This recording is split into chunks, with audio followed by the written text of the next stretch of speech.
Have you ever sensed that beneath the soothing hymns and glowing stained glass windows lies a shadow no one dares to name?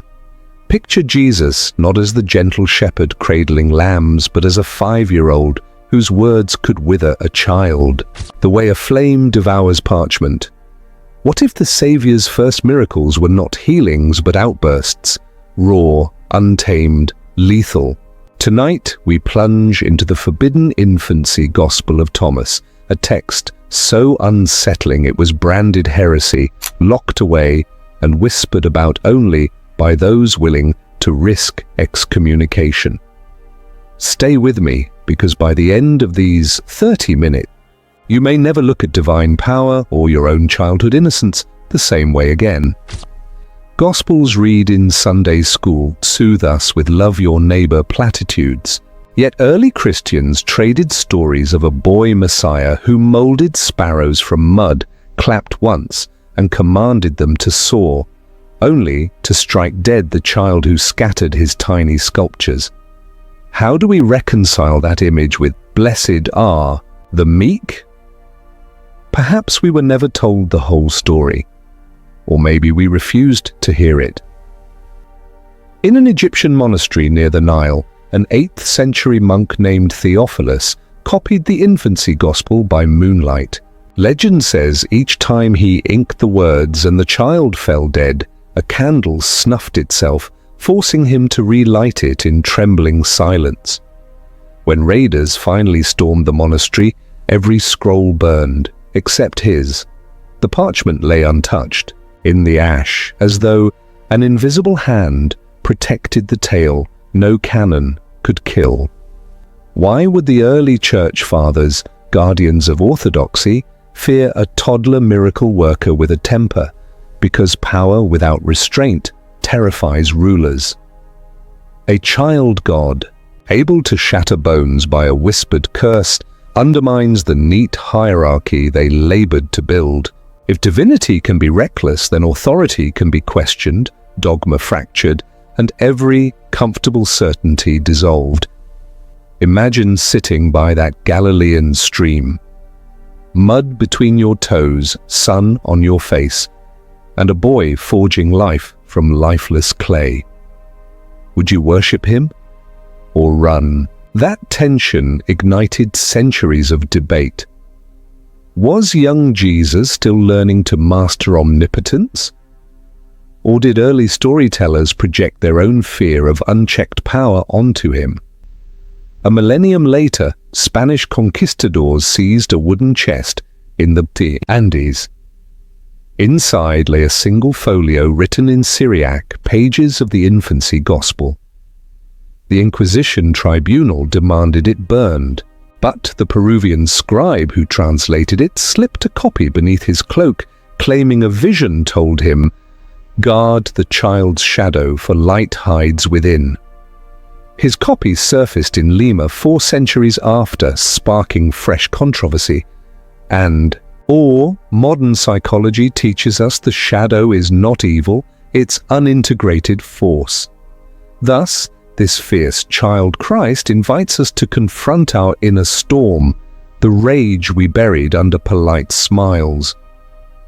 If the divine itself once wrestled fiery emotions, maybe sanctity emerges not from denial, but from alchemy, transforming fury into compassion. Greek manuscripts reveal a turning point. After striking the meddlesome boy, young Jesus' father Joseph scolds him. The child weeps, touches the corpse and resurrects his playmate, declaring, "Let the seed of Adam rise anew." Here, wrath curves toward mercy. Power bends into responsibility. The Gospel's forbidden arc shows maturation in real time. Dolores Cannon hypnotized a client who recalled life as Eliab, a stonemason's son in Nazareth. Under trance, he cried, "I saw the boy master heal the one he had harmed. His tears tasted of iron and honey." Whether literal memory or subconscious myth, Eliab's testimony illuminates the paradox: destruction paired with redemption in a single heartbeat. This oscillation between curse and cure mirrors quantum duality. Particles flicker between states until observed. Perhaps consciousness itself is the observer collapsing divine wrath into divine love. The infancy gospel becomes a quantum parable, urging us to collapse our inner violence into creative force. If morality is spectrum, not binary, then spiritual. Growth involves navigating gradients. The forbidden text forces us to examine times we lashed out, then tried to mend the harm. We are both the claybird creator and the frightened playmate. The gospel whispers, integrate both and you'll ascend. An 11-year-old Syrian refugee once told aid workers she dreamed of a boy who turned dust into doves, only to unmake them in sorrow. She woke believing the dream meant her anger could destroy, but her remorse could rebuild. She began drawing peace murals on bombed walls, each dove half cracked, half soaring. The infancy gospel lives quietly in every heart that wrestles with power. Church fathers like Irenaeus deemed these tales drunk fantasies, yet their suppression reveals fear. Fear that holiness mixed with hot-blooded emotion renders control impossible. But orthodoxy is not immunity from truth. It is merely consensus. Beyond the council halls, mothers told these stories to children around desert fires, reminding them even miracles require accountability. Across galaxies, energetic resonance dictates form. A supernova both annihilates and seeds new worlds with heavy elements. In like fashion, the child Christ's lethal flash initiates a resurrection cycle. Death begets life, wrath begets wisdom. Cosmic and personal, macro and micro spiral in sacred symmetry. Medieval stained glass in Chartres once depicted the Claybird episode, but the panel was conveniently lost during renovations.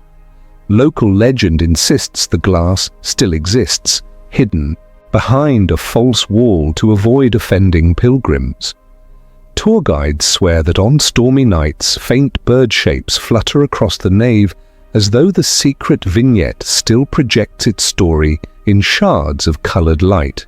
So what does this mean for you watching from a living room or late-night subway ride? It means your flaws are invitations, not condemnations. Your inner tempest can sculpt miracles once you touch it with awareness. The Christ child's journey maps an alchemical itinerary: anger, recognition, remorse, resurrection, responsibility. Follow it, and claybirds rise within you too. Perhaps the greatest heresy is to pretend perfection ever existed.